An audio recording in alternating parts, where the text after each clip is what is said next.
What's good, Knicks fans? It's KNYT, and we are officially 48 hours away from the NBA trade deadline, and the Knicks are in a really interesting spot right now. They're on a 6-game winning streak, they are 31-18 on the season, and the defense has been elite as of late, and yet behind the scenes the front office is still working the phones. Not for blockbusters, not for Giannis, but for margin moves, the kind of trades that do not win headlines but can win playoff series. Today we're breaking down 3 real and timely Knicks deadline stories that you need to know. The very real Ayo Dosunmu buzz that just came out, the ugly reality of dumping Guerschon Yabusele, and what the most realistic Knicks move actually looks like by Thursday at 3 p.m. Let's get into it. So first, let's set the stage. The Knicks are winning without Deuce McBride, who's going to be out tonight for his 4th straight game against the Wizards. And if you're wondering why he's been out for this past handful of games, it's just because of ankle injury management for his left ankle that he did injure in December.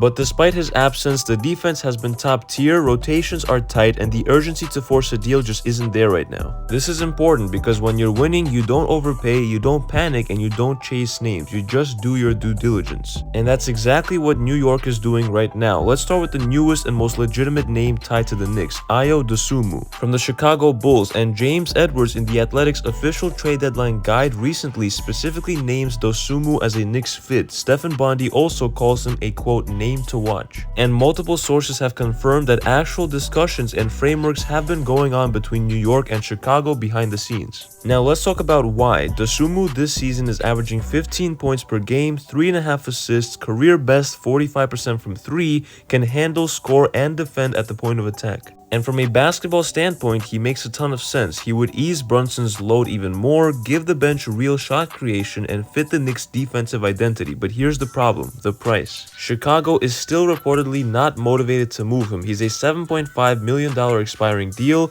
playing the best basketball of his career, and the Bulls are either pricing him out or testing the market before an offseason sign-and trade. And the Knicks' working package is Yabusele plus Dadier for salary plus real draft capital. We're talking about a first-round swap or multiple second-round picks. James Edwards even floated Deuce McBride as a theoretical piece in the deal, and that's where this stops being realistic because the Knicks value Deuce more than Ayo, and rightfully so. So here's my honest takeaway. This is real interest, real due diligence, but low odds of it actually happening unless Chicago lowers their price. Now let's talk about the elephant in the room, Guerschon Yabusele. This situation is worse than fans want to admit. Fred Katz reported that it would likely take multiple second-round picks just to move him. That's the definition of a negative asset. Why? Because he hasn't fit the rotation, he has a $5.8 million player option next year, and teams do not want that commitment. The Knicks have already offered these 2 packages to different teams, Yabusele and Dadier for Jeremy Sohan. The Spurs said no, and Yabusele for Nick Richards to the Suns, and they rejected as well. And now there's a new wrinkle, overseas buzz. Reports from Sport Ando and Sport 5 say that Tel Aviv's team Hapoel is pushing hard to bring Yabusele to Israel if no NBA deal materializes. That tells you everything. If the Knicks cannot attach enough draft capital to dump him, this could end in a buyout or losing him for nothing. But here's the key point. The Knicks are actively trying to move him even if it costs them picks because they do not trust him as a playoff backup big.